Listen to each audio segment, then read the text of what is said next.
ವಿಶೇಷ ಕಾರ್ಯಕ್ರಮಕ್ಕೆ ಸ್ವಾಗತ. ನಾನು ನವೀನ್ ಕಿಲಾರ್ಲಹಳ್ಳಿ.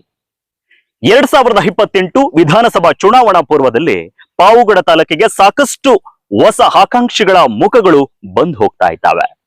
ಈ ವಿಚಾರಕ್ಕೆ ಸಂಬಂಧಪಟ್ಟಂತೆ ಸೋಷಿಯಲ್ ಮೀಡಿಯಾದಲ್ಲಿ ಸಾಕಷ್ಟು ಪ್ರಶ್ನೆಗಳಿಗೆ ಗ್ರಾಸವಾಗ್ತಾ ಇದ್ದಾವೆ ಕೂಡ. ಚೇತನ್ ಬಾಬು ಕೂಡ ಅದೇ ಸಾಲಲ್ಲಿ ಸೇರ್ಕೊಳ್ತಾರೆ. ಇಷ್ಟಕ್ಕೂ ಚೇತನ್ ಬಾಬು ಯಾರು, ಎಲ್ಲಿಂದ ಬಂದ್ರು, ಪಾವುಗಡವನ್ನ ಯಾಕೆ ಆಯ್ಕೆ ಮಾಡಿಕೊಂಡು ಇಂಡಿಪೆಂಡೆಂಟ್ ಆಗಿ ಅನ್ನುವಂತ ಪ್ರಶ್ನೆಗಳು ಸೋಷಿಯಲ್ ಮೀಡಿಯಾಗಳಲ್ಲಿ ಹರಿದಾಡ್ತಾ ಇದ್ದಾವೆ.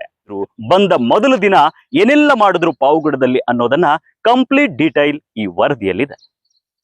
ಪಾವಗಡ ರಾಜಕೀಯ ಅಖಾಡಕ್ಕೆ ಹೊಸ ಪ್ಲೇಯರ್ ಎಂಟ್ರಿ. ಆಟ ಬದಲಾಗುತ್ತಾ, ಲೆಕ್ಕಾಚಾರ ಬದಲಾಗುತ್ತಾ? 2028 ವಿಧಾನಸಭೆ ಚುನಾವಣೆಗೆ ಇನ್ನು 1.5ರಿಂದ 2 ವರ್ಷ ಬಾಕಿ ಇದೆ. ಆದರೆ ಗಡಿನಾಡು ಪಾವುಗಡದಲ್ಲಿ ಈಗಾಗಲೇ ರಾಜಕೀಯ ಚಟುವಟಿಕೆಗಳು ಗರಿಕೆದರಿವೆ. ಕಾಂಗ್ರೆಸ್, ಬಿಜೆಪಿ, ಜೆಡಿಎಸ್ ನಾಯಕರ ಲೆಕ್ಕಾಚಾರಗಳ ನಡುವೆ ಈಗ ಹೊಸ ಹೆಸರೊಂದು ಭಾರಿ ಸದ್ದು ಮಾಡ್ತಿದೆ. ಸೋಷಿಯಲ್ ಮೀಡಿಯಾದಲ್ಲಿ ತುಂಬಾ ವೈರಲ್ ಆಗ್ತಿದೆ. ಆ ಹೆಸರೇ ಚೇತನ್ ಬಾಬು.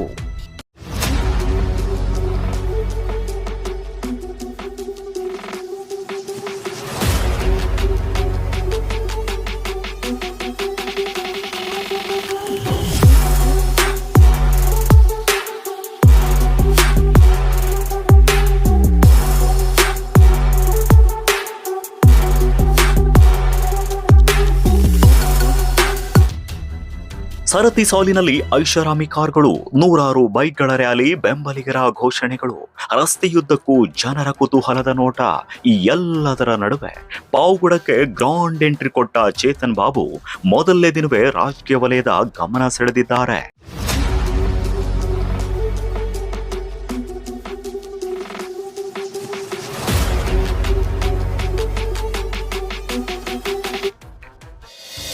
ಇಷ್ಟಕ್ಕೂ ಯಾರಿ ಚೇತನ್ ಬಾಬು? ಇಷ್ಟು ದೊಡ್ಡ ಎಂಟ್ರಿ ಯಾಕೆ?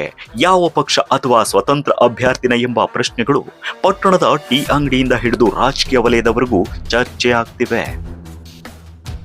ಮಧುಗಿರಿ ಮೂಲದವರಾಗಿರೋ ಚೇತನ್ ಬಾಬು ಸದ್ಯ ಬೆಂಗಳೂರಿನಲ್ಲಿ ಉದ್ಯಮಿಯಾಗಿ ಗುರುತಿಸಿಕೊಂಡಿದ್ದಾರೆ. ಆದರೆ ಇದೀಗ ಪಾವುಗಡ ರಾಜಕೀಯ ಅಖಾಡಕ್ಕೆ ಕಾಲಿಟ್ಟಿರೋ ಅವರು ಮುಂಬರುವ ಚುನಾವಣೆಯಲ್ಲಿ ಸ್ವತಂತ್ರ ಅಭ್ಯರ್ಥಿಯಾಗಿ ಸ್ಪರ್ಧಿಸುವ ಸುಳಿವನ್ನ ನೀಡಿದ್ದಾರೆ. ಜನರ ಕಾಲಿಗೆ ಅಲ್ಲ, ಜನರ ಮನಸ್ಸಿಗೆ ಬೀಳಲು ಚೇತನ್ ಬಾಬು ತಂತ್ರ. ರಾಜಕೀಯ ಅಖಾಡಕ್ಕೆ ಹಿಡಿದ ಉದ್ಯಮಿ ಮತದಾರರ ಮನಗೆಲ್ತಾರ. ಪಾವುಗಡ ಪ್ರವೇಶಿಸಿದ ಕ್ಷಣದಿಂದಲೇ ಜನರೊಂದಿಗೆ ಬೆರೆಯಲು ಮುಂದಾದ ಅವರು ಕೈ ಮುಗಿದು ನಮಸ್ಕರಿಸಿದ್ರು. ಹಿರಿಯರ ಕಾಲಿಗೆ ಬಿದ್ದು ಆಶೀರ್ವಾದ ಪಡೆದ್ರು.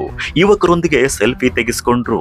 ಕೆಲವೆಡೆ ಜನರ ಸಮಸ್ಯೆಗಳನ್ನ ಆಲಿಸಿ ನಿಮ್ಗೆ ಧ್ವನಿಯಾಗಲು ಬಂದಿದ್ದೇನೆ ಎಂಬ ಸಂದೇಶ ರವಾನಿಸಿದ್ರು.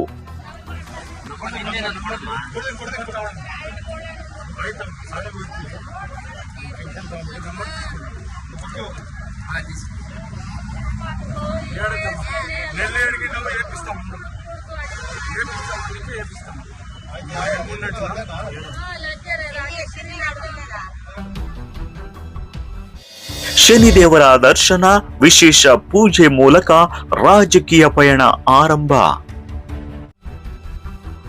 ಇದರ ನಡುವೆ ರಾಜಕೀಯ ಸಂದೇಶವನ್ನು ಸೂಕ್ಷ್ಮವಾಗಿ ರವಾನಿಸಿದಂತೆ ಕಂಡುಬಂತು. ಗಂಟೆ 11:56 ನೇರವಾಗಿ ಶನಿದೇವರ ದೇವಸ್ಥಾನಕ್ಕೆ ತೆರಳಿ ವಿಶೇಷ ಪೂಜೆ ಸಲ್ಲಿಸಿದ ಅವರು ತಮ್ಮ ರಾಜಕೀಯ ಪಯಣಕ್ಕೆ ಧಾರ್ಮಿಕ ಸ್ಪರ್ಶ ನೀಡಿದ್ರು.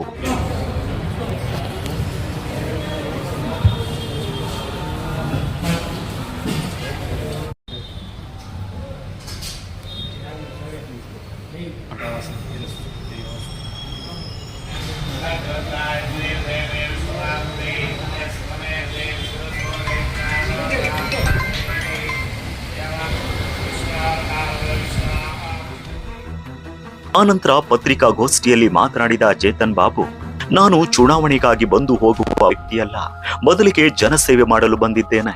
ಪಲಾಯನ ಮಾಡೋ ಪ್ರಶ್ನೆಯೇ ಇಲ್ಲ ಎಂದು ಘೋಷಿಸಿದ್ರು. ನಾನು ಸ್ವತಂತ್ರ ಅಭ್ಯರ್ಥಿ. ಕೊನೆಗಳಿಗೆ ಇನ್ನು ಫ್ಯೂಚರ್ 2028 ಇನ್ನು ಫ್ಯೂಚರ್ ನಾವ್ ಇಲ್ಲೇ ಇರ್ಬೇಕಂತ ಬಂದಿರ್ತಕ್ಕಂಥವ್ರು. ಇಲ್ಲೇ ಇರ್ತೀವಿ. ಓಡೋಗ ಅಂತದ್ದು ಪ್ರಸಂಗ ನಮಗ್ ಬೇಕಾಗಿಲ್ಲ, ನಮಗ್ ಬರೋದು ಇಲ್ಲ. ಆಮೇಲೆ ಯಾರೋ ಹೋಗಿರ್ಬೋದೇನೋ, ನಾವು ಅವ್ರ ಬಗ್ಗೆ ಟೀಕೆ ಟಿಪ್ಪಣಿ ನಮಗ್ ಬೇಕಾಗಿಲ್ಲ. ಹೋಗಿದ್ರ ಅವ್ರ ಸಮಸ್ಯೆ ಏನಿತ್ತು ನಮಗ್ ಗೊತ್ತಿಲ್ಲ. ರಾಜಕೀಯ ವಲಯದಲ್ಲಿ ಈಗ ಕೇಳಿ ಬರುತ್ತಿರುವ ಪ್ರಶ್ನೆ ಒಂದೇ. ಪಾವಗಡದಲ್ಲಿ ಈಗಾಗಲೇ ಬಲಿಷ್ಠ ರಾಜಕೀಯ ಪಕ್ಷಗಳು ಹಾಗೆ ನಾಯಕರು ಇದ್ದಾರೆ. ಇಂತಹ ಪರಿಸ್ಥಿತಿಯಲ್ಲಿ ಚೇತನ್ ಬಾಬು ಅವರ ಎಂಟ್ರಿ ಕೇವಲ ರಾಜಕೀಯ ಕುತೂಹಲವೇ ಅಥವಾ ಚುನಾವಣಾ ಸಮೀಕ್ಷೆಗಳನ್ನ ಬದಲಿಸುವ ಹೊಸ ಪ್ರಯತ್ನವೇ ಅನ್ನೋದಾಗಿದೆ. ಚುನಾವಣೆ ಇನ್ನೂ ದೂರ ಇರಬಹುದು, ಆದರೆ ರಾಜಕೀಯ ಚರ್ಚೆಗೆ ಹೊಸ ಇಂಧನ ನೀಡಿರೋ ಚೇತನ್ ಬಾಬು ಪಾವಗಡ ಮತದಾರರ ಮನಸ್ಸಿನಲ್ಲಿ ಸ್ಥಾನ ಪಡೀತಾರಾ ಅನ್ನೋದನ್ನ ಕಾದು ನೋಡಬೇಕಿದೆ.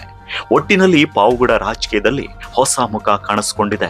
ಈ ಮುಖ ಮತವಾಗಿ ಪರಿವರ್ತನೆಯಾಗ್ತದೆಯೋ ಅಥವಾ ಸುದ್ದಿಯಾಗಿಯೇ ಉಳಿಯುತ್ತದೆಯೋ ಎನ್ನುವುದೇ ಈಗಿನ $1 ಮಿಲಿಯನ್ ಪ್ರಶ್ನೆಯಾಗಿದೆ. Naveen Kilarlahalli, lead news, Pavagada.